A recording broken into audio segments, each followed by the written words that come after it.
So my name is Victoria, and today we are at a Yes Youth Advisory meeting. It's quite a lot of fun here. At the moment, we are currently working on a model of our youth center and what it looks like to us. All right, so this large Lego display could be seen around the community as we launch our fundraising campaign. It's basically a vision of what we want our youth center to look like, and it's produced by the youth. I think a youth centre in Penticton is super important since there are lots of resources available, but lots of youth don't know about the resources or feel stigma accessing the resources. So what we want to create is a space where all the resources that youth need are in one space and that they can access it without feeling the stigma that some other centres may give them. So this is Chris and this is Jacob, and I'm here to ask you guys why you think that Penticton needs a youth resource centre.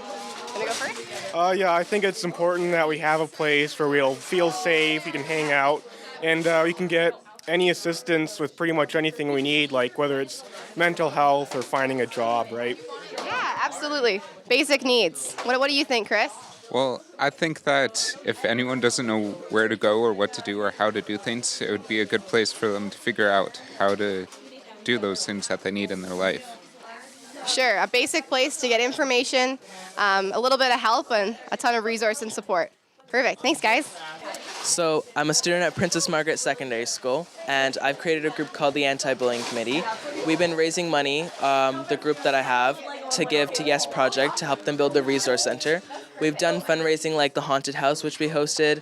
We also done stuff like we raised money by selling coffee, which McDonald's has donated to us. We've done bake sales. We even Christmas caroled over the winter break to spread some awareness.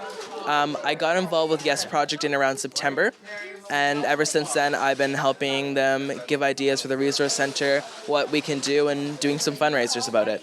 So I'm Mia McBride. I've been part of the Yes Project for the past 2 years.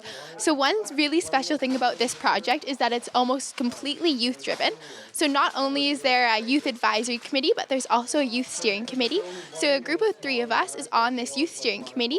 So all the big decisions that are being made with community members all have a youth voice behind it. So we're there to represent the youth voice of those who are in need and those who are struggling. So a bit of background on the Yes Project.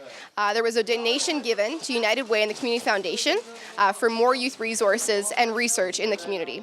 They decided to pool the money together and start what they called the Yes Project. This started as a series of research events at schools and at student and youth-run initiatives, asking young people what kind of resources they were lacking in the community and what kind of support they needed to be successful.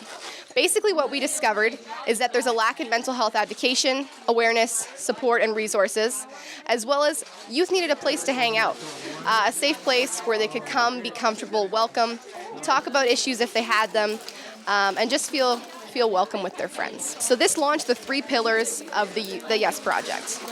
Basically, the first one is free and accessible activities and resources for young people in the community. So during the off season, when there's not much to do, not many fun activities, we created movie nights and bowling nights and things for kids to do where they're not creating their own fun and experimenting with drug and alcohol abuse. Basically, this keeps youth off the streets. It gives them a safe place to hang out, and it makes Penticton a more fun place for young people. The second one being the public awareness campaign. So that's the idea of figuring out what resources are lacking in this community for young people, as well as reaching out and showing the community that there are young people doing amazing things, and there are positive young people trying to make a difference. This also incorporates community members in the conversation about mental health, about youth resources, and about giving young people an opportunity and a voice to make decisions in their community. The last pillar is the Youth Resource Center. That's a project that's greatly underway right now with much community involvement as well as organizations and community members helping out in these decisions. The prototype, of course, is being built right here, and we have youth voices telling us what kind of resources need to be built.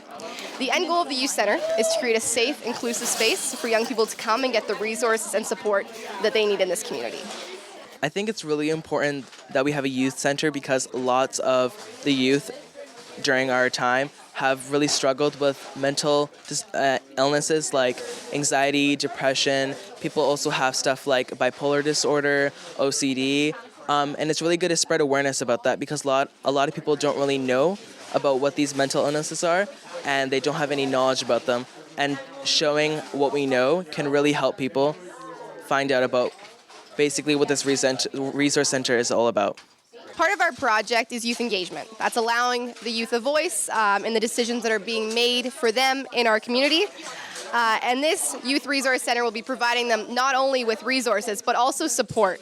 So I'm in grade 11 at Penn High, and lots of friends and fellow students that I know would really benefit from having a center like this. We see that the struggle is very prevalent in our school community, so I think having something like this would really help better the lives of lots of the students. I've been with the Yes Project for the last several years, and I must say I am completely blown away by the passion, dedication, and empathy youth have for their peers in the community. It's really amazing actually to see them helping each other and advocating for each other and volunteering their time to help each other out. It means so much to me, and I think it makes a big difference in our community. One of the really unique things about the Yes Project is that youth engagement is valued and incorporated in all levels of the project. So as you can see here today, we were visioning and kind of playing around with Lego to see what our floor plan could look like for our youth center. And while there's definitely architects to talk to and service providers, this is definitely the first step, and youth engagement is our #1 priority. For more information about the Yes Project, you can visit our website at www.pentictonyouth.ca. You can also visit us on Facebook, or you can call the Community Foundation up. There's numerous ways that we're looking for support from the community, whether it is financial donations, in-kind donations, if you're interested in advocating or being a part of our project. Our project supports youth 12 to 24, and we're always looking for more youth to join our Youth Advisory Committee. So we're looking forward to Penticton stepping up and helping support youth in our community. Until next time, take care.